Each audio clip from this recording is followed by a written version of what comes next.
Siap.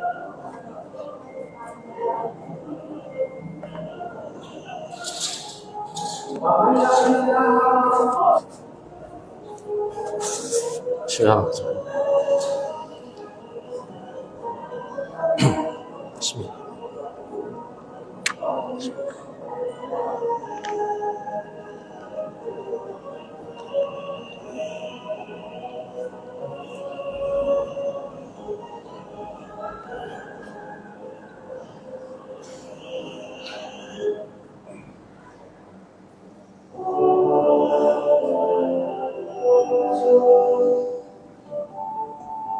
Sudah? Siap.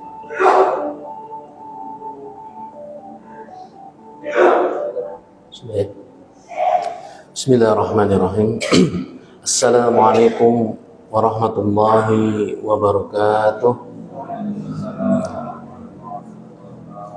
Innal hamdalillah nahmaduhu wa nasta'inuhu wa nastaghfiruh wa na'udzu billahi min shururi anfusina wa min sayyiati a'malina. May yahdihillahu fala mudilla lahu wa may yudlilhu fala hadiya lahu. Asyhadu an la ilaha illallah wa asyhadu anna Muhammadan abduhu wa rasuluh. Allahumma shalli wa sallim ala nabiyyina wa rasulina Muhammadin sallallahu alaihi wasallam wa ala alihi wa sahbihi wa man tabi'ahum bi ihsan ila yaumil amma ba'd. Bapak-bapak, ibu-ibu, jamaah salat subuh Masjid Darun Nimah yang dirahmati Allah Subhanahu wa taala. Suara saya jelas? Jelas ya? Kedengaran ya? Mohon maaf, memang baru pulih dari flu berat. Tapi bukan COVID, Bu, tenang. Jelas. Baik, Bapak-bapak, ibu-ibu yang dirahmati Allah Subhanahu wa taala, pada subuh kali ini, insyaallah kita akan membahas tentang ilmu faraid, terutama cara saya diminta untuk mengisi tentang pengenalan aplikasi e-waris.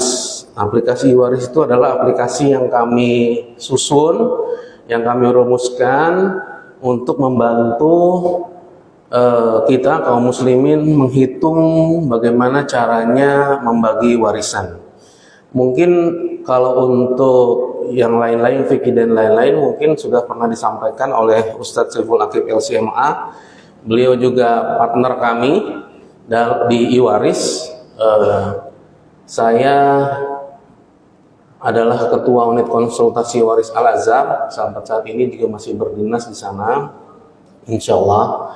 Beliau juga pembinanya, Ustadz Saiful Aqib LCMA.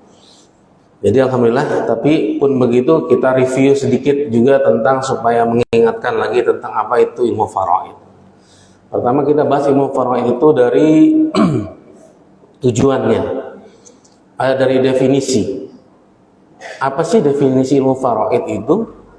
Jadi definisi ilmu faraid adalah ilmu yang mempelajari bagaimana cara membagi harta warisan berdasarkan fikih dan hitungan. Bapak-bapak, ibu-ibu yang dirahmati Allah, bagi-bagi warisan ini sebenarnya bukan cuma orang Islam, tapi orang-orang, maaf, non-muslim, orang, saya sebut kafir nggak apa-apa ibu ya, takutnya ada yang bermasalah kalau saya sebut orang kafir. Jadi orang-orang kafir pun membagi waris, harus mereka bagi waris. Tapi satu-satunya agama yang menuliskan tentang bagaimana membagi waris itu adalah Islam. Diturunkan dalam surat An-Nisa 11, 12, dan 176. Sebegitu detailnya agama kita mengajarkan kita tentang hal-hal muamalah. Jadi belajar waris ini, membagi harta waris ini enggak sembarangan, enggak serampangan, Pak. Harus berdasarkan fikih dan hitungan. Fikihnya apa? Maksudnya dalil-dalilnya lengkap, dasar hukumnya lengkap dalam Al-Quran dan Sunnah Rasulullah SAW. Dan tentu saja kita harus belajar juga cara menghitung waris itu. Jadi minimal kita harus memahami ilmu anak-anak sekolah dasar kelas 4. Kelipatan persekutuan perkecil.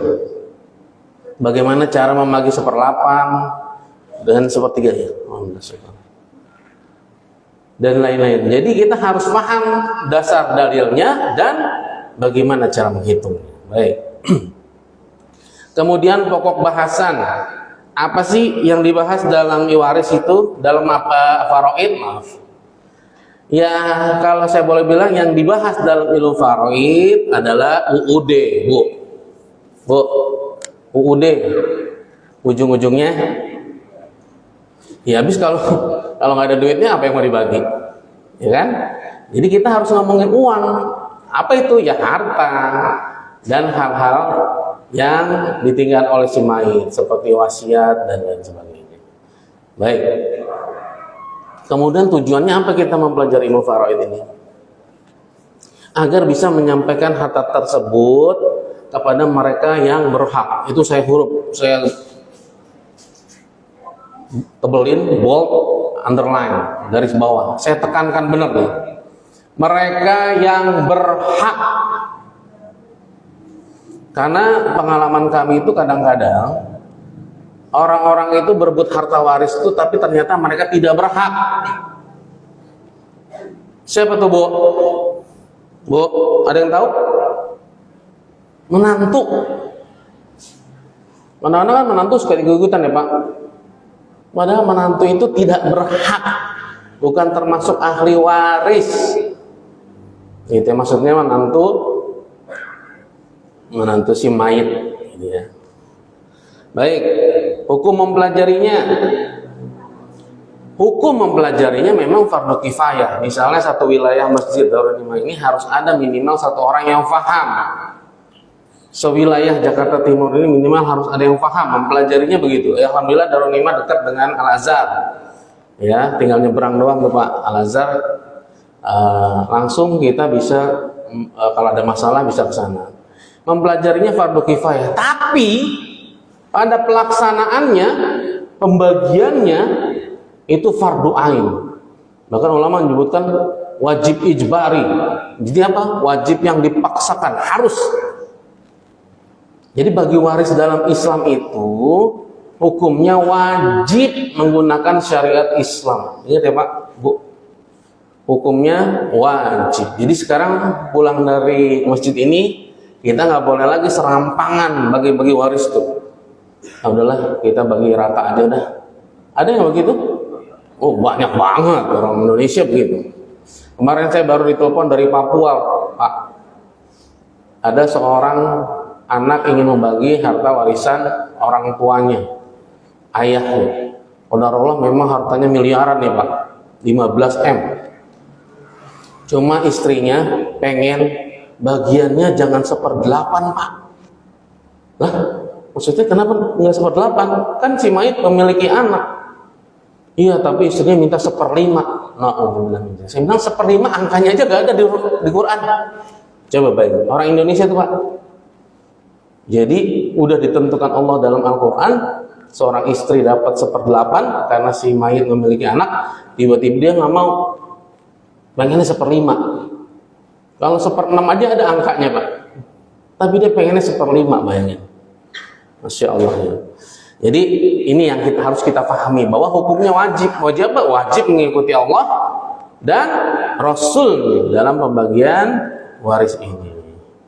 Baik, sekarang kita belajar rukun, syarat, sebab, penghalang, dan pembagian. Ini kita singkat aja. Nanti saya pengen lebih banyak tanya jawab. Sebenarnya nanti saya praktekkan sebentar tentang aplikasi ilmu waris ini. Aplikasi waris. Baik.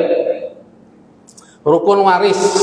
Ini harus paham nih, karena ini ibadah ada rukunnya, nggak boleh sembarangan. Ini orang kita nih kadang-kadang suka sembarangan. Jadi harus ada muwaris. Siapa dia muwaris? Muwaris itu adalah orang yang mati. Jadi bagi waris itu harus ada yang mati dulu, Bu. Ini mah kadang-kadang kita nih bapaknya masih hidup. Bagian apa warisannya? Dah. Masih hidup bapaknya, udah minta waris, ini salahnya. Jadi waris itu harus mati dulu si yang punya harta, ya kan? Jadi itu bedanya waris dengan hibah. Kalau hibah yang memiliki harta harus masih sama-sama hidup, oke ya. Jadi kalau belum mati belum waris, gitu ya. Kemudian adanya waris, tadi muwaris, sekarang waris. Siapakah waris itu? Waris itu orang yang dipindahkan, maksudnya ahli waris. Cuman bahasa Indonesia itu kadang-kadang rancu, Pak, Bu. Saya selalu kalau ketemu orang, wah, Pak Indra ini adalah ahli waris. Nah, ahli waris siapa, Pak? Gitu kan? Maksudnya orang yang paham tentang waris, disebutnya juga ahli waris. Kalau di Indonesia kan begitu ya, Pak. Maksudnya ahli waris ini adalah orang yang berhak mendapatkan warisan. Zawil furud. Baik. Kemudian yang ketiga adanya mauruth. Bacanya yang benar ya, Pak, jangan kepleset. Mauruth, bukan ma'irot, mauruth. Ya, Pak. Siapa? Apa itu mauruth? Ya, mauruth yang tadi saya sebutin, harta yang dipindahkan. Jadi ada muwaris, waris, dan mauruth. Mauruth itu maksudnya harta yang ditinggalkan. Rukun itu harus ada 3 itu terpenuhi, gitu, yaitu bagi-bagi waris. Kemudian syaratnya, nih yang paling kita harus pahami. Orang yang mewariskan hartanya, orang yang mau kita bagi hartanya itu harus dalam kondisi mati, baik secara hakiki maupun secara hukum. Ingat nih, Bu, waris itu harus adanya kematian. Jadi kalau belum mati, belum bagi waris. Ingat nih, jangan suka maksa-maksa orang tua kita bagi-bagi waris. Pak, Bapak kan udah tua nih, Pak, kayaknya udah maghrib, bagi-bagi aja Pak sekarang. Begitu nggak? Banyak. Ya. Nah, apa maksudnya secara hakiki dan secara hukum? Secara hakiki kita bisa lihat orang itu meninggal. Kita bisa lihat, kita mandikan, kafankan, sholatkan, kuburkan.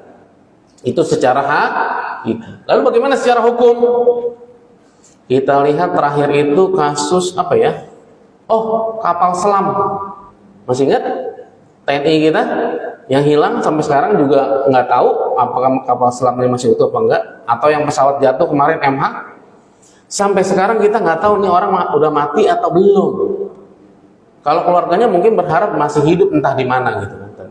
Tapi yang berhak menentukan mati secara hukum ini adalah pemerintah setempat. Jadi kita nggak boleh ujuk-ujuk nih, saudara kita nggak datang-datang nih 2 bulan misalnya. Udah mati aja lah dia, nggak boleh. Kita nggak boleh sembarangan menyatakan mati. Jadi mati itu harus otoritas setempat, pemerintah dalam hal ini. Jadi pemerintah menyatakan bahwa awak kapal selam kemarin TNI dinyatakan semuanya telah meninggal dunia. Barulah kita boleh bagi warisnya. Jadi nggak boleh mentang-mentang kayak Bang Toib buat kali lebaran 2 kali puasa nggak pulang-pulang kita nyatakan mati, nggak boleh, gitu ya. Jadi harus dipastikan kematian. Baik. Nah, kebalikannya, ahli waris ini yang akan mendapatkan warisan harus dalam keadaan hidup ketika si muwaris tadi mati, baik secara hakiki maupun secara hukum. Apa hakiki? Ya ini kita bisa lihat sendiri, bisa salaman, bisa berinteraksi, ini hidup secara hakiki. Lalu bagaimana dengan hidup secara hukum? Ada yang tahu? Bu? Hidup, dinyatakan hidup secara hukum, ada yang tahu? Harusnya ibu-ibu lebih tahu. Siapa itu? Janin dalam kandungan. Itu secara hukum, kalau kita ada yang bilang 4 bulan, 2 bulan gitu kan, itu sudah dinyatakan hidup. Apalagi sekarang canggih, Bu. Ada USG 4 dimensi. Keren banget. Jadi kalau kita pengen lihat anak kita di dalam itu udah jenggotan sampai pakai kacamata, itu USG 4 dimensi udah kelihatan. Nah, itu dinyatakan hidup. Lalu baginya kapan? Nanti baginya setelah dia lahir. Walaupun udah kelihatan di situ laki-laki apa perempuan, tetap baginya harus setelah si bayi lahir, supaya memastikan jenis kelamin dan lain sebagainya. Nah, yang terakhir itu syaratnya adalah mengetahui sebab menerima waris. Kadang-kadang kita suka nggak tahu, lah tiba-tiba ada yang ngasih uang, lah ini apa ya? Ini karena Anda termasuk ahli waris kami dan dapat warisan. Alhamdulillah 2 miliar. Lagi susah gini, BBM naik gitu ya Bu. Bu, belanjaan mahal ya Bu. Iya, Masya Allah. Tiba-tiba ada yang ngasih waris, enak nggak? Nah, kita harus tahu tuh, kenapa kita sebabnya dapat waris. Nah, yang paling parah adalah kita nggak tahu kita ahli waris, tapi ngotot pengen dapat bagian. Nah, itu tuh. Ya Bu. Nah. Oke, sekarang kita belajar tentang sebab menerima waris. Nah, sebab menerima atau seseorang itu berhak mendapatkan waris ada 2 jalur. Pertama dari jalur sababiyah, 2 dari jalur nasabiyah. Yang ketiga nanti dari pembebasan budak. Nah, pernikahan ini termasuk dari jalur sababiyah. Sebab dia bisa menerima waris. Jadi dari pernikahan yang sah. Bu, nikah siri sah apa enggak Bu? Wih, luar biasa Pak. Ibu-ibunya udah siap pentungan. Jadi gini, pertama tadi catatannya adalah secara sah. Di Indonesia ini nikah siri itu definisi nikah siri ada 3. Pertama orang yang tiba-tiba kabur.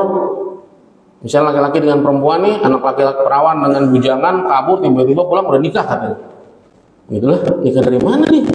Enggak sah. Kedua, orang-orang yang nikah semuanya sah, tapi ada misalnya ke kampung mana gitu, tapi diumpetin, nggak ada yang tahu. Sah, ada wali, ada mahar, ada ikobol dan lain sebagainya, tapi orang nggak ada yang tahu. Itu yang juga nggak. Yang saya itu kan orang-orang tua kita dulu, kakek-kakek kita tuh nggak ada buku nikahnya Pak, Bu. Ya, kadang-kadang nikah juga sama bapaknya aja, calon istrinya di kamar. Yang semua ketentuan syarat nikahnya terpenuhi, rukun dan syarat nikahnya terpenuhi, sama orang semua pada tahu, tapi tidak memiliki surat. Nah, maksudnya surat dari KUA. Nah, itu disebut nikah siri. Nah, itu nikah siri yang sah. Itu ya Bu, pahami ya Bu. Jadi kalau tiba-tiba ada yang datang ngajak nikah siri gitu, Ibu harus paham dulu. Gitu ya Pak maksudnya, bukan ngajarin. Jadi yang disebut nikah siri yang sah itu yang seperti itu. Baik. Yang kedua, kalau tadi ada jalur sababiyah, sekarang ada jalur nasabiyah. Nasabiyah itu dari jalur nasab, sebab dia menerima waris. Yang pastinya jalur nasab bagi waris itu dari jalur laki-laki. Kalau dari Islam itu dari jalur laki-laki. Dan wala itu adalah membebaskan budak, pembebasan budak. Memang di Indonesia sudah tidak ada lagi perbudakan. Maksudnya budak secara hakiki ya Pak, perbudakan. Jadi di mana seseorang memiliki seseorang semua haknya. Jadi budak itu nggak punya hak atas dirinya sendiri. Di Indonesia memang nggak ada, tapi masih ada di belahan dunia lain masih terjadi perbudakan. Dan perbudakan ini nggak dihapus Pak dalam Quran. Kenapa? Karena keutamaan membebaskan budak itu. Makanya Rasulullah itu sering mengajarkan atau mengajak sahabat-sahabatnya, dan para sahabat juga gemar sekali membebaskan budak karena keutamaan dari membebaskan budak itu. Yang paling ekstrimnya begini Pak. Kita ini laki-laki Pak. Pak, laki-laki hanya taat tunduk patuh sama siapa Pak? Loh, kok diem banget Pak? Kepada siapa Pak kita? Laki-laki hanya boleh taat tunduk patuh sama siapa? Ibunya. Jawabnya yakin dong Pak, kayaknya. Oh, yakin banget. Ibunya. Sampai kapanpun, sampai dia mati kepada ibunya. Dan kita ini laki-laki, terutama ya Bu, bukan berarti perempuan enggak, perempuan juga harus berbakti, tapi ini laki-laki tidak akan pernah bisa membalas setetes air susu yang telah diminum oleh dari ibu kita, olehnya. Walaupun kita nih berangkatin ibu kita haji, dari sini naik pesawat, nggak naik pesawat Pak, ke Tanjung Priok berenang sampai Jeddah, masuk Mekah, digendong, tawaf sa'i dan lain-lain, ke Madinah dan lain-lain, pulang berenang lagi. Ditanya apa bisa membalas setetes susu ibu kita? Maka Rasulullah menjawab, la, tidak. Kecuali kita bisa membebaskan ibu kita dari perbudakan. Dahsyat kan? Jadi kesempatan kita berbakti sama orang tua itu di sini luar biasa. Karena kita nggak mungkin di sini ada perbudakan, jadi kita wajib taat tunduk patuh sama ibu kita. Karena budak itu nggak punya hak atas dirinya sendiri, boro-boro diwarisi. Bahkan budak itu bisa diwariskan. Mohon maaf, bahkan budak perempuan bisa digauli oleh majikan laki-lakinya tanpa nikah. Tuh, dan kondisi seorang budak. Jadi wala atau membebaskan budak termasuk sebab menerima warisan. Jadi kalau misalnya saya punya budak, saya bebaskan. Kemudian budak itu usaha dagang dan lain sebagainya, dagang online gitu misalnya, terus kaya raya. Dia mati, maka saya berhak mendapatkan warisannya. Gitu ya Bu, begitu. Nah, nih yang dapat menghalangi waris. Pertama tadi perbudakan, budak tidak dapat waris karena dia sendiri diwariskan. Budak itu udah kayak harta Bu, bisa diperjualbelikan dan diwariskan. Jadi termasuk tirkah harta milik seseorang itu budak. Jadi dia nggak dapat budak sama sekali warisan. Kedua, pembunuhan. La yarisu qatilus syai'a, kata Rasulullah. Pembunuh itu tidak dapat harta waris. Maksudnya gimana pembunuh itu? Contoh, waktu itu beberapa tahun yang lalu ada berita seorang anak membunuh seorang cucu membunuh kakeknya karena pengen dibeliin motor. Jadi kakeknya umur 80 tahun nggak mati-mati nih Pak. Ini anak ngebet banget pengen beli motor, namanya anak ABG, pengen beli motor. Akhirnya karena kakeknya nggak mati-mati, diracun kakeknya Pak, supaya kakeknya mati, hartanya jadi dia miliki. Nah itu seketika hak warisnya hilang. Ya, itu pembunuhan.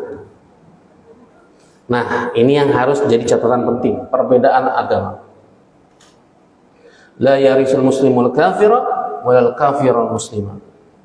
Orang Islam tidak mewariskan kepada orang kafir, begitu pula sebaliknya. Apabila ada, mohon maaf, di keluarga kita yang murtad, maka dia tidak berhak mewariskan harta dari kita. Misalnya begitu kan, ada ibu orang tua anaknya murtad, maka dia lepas dari hak waris kita. Begitu pula sebaliknya, kita tidak berhak atas waris dia. Sebenarnya masalah waris itu, Pak, Bu, alhamdulillah di unit konsultasi waris kami ini cuma ada 3 aja sih yang sering ditimbulkan. Pertama, bingung gimana caranya ya bagi waris. Itu umum banget Pak.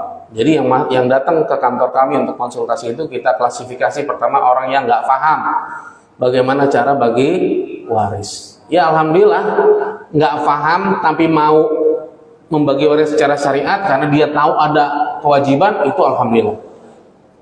Kita berikan pemahaman sedikit, selesai. Yang kedua adalah, nah ini yang sering di Indonesia Pak, kelamaan bagi waris. Jadi orang mati tahun 45 baru mau dibagi 2022. Ada nggak Bu? Ada.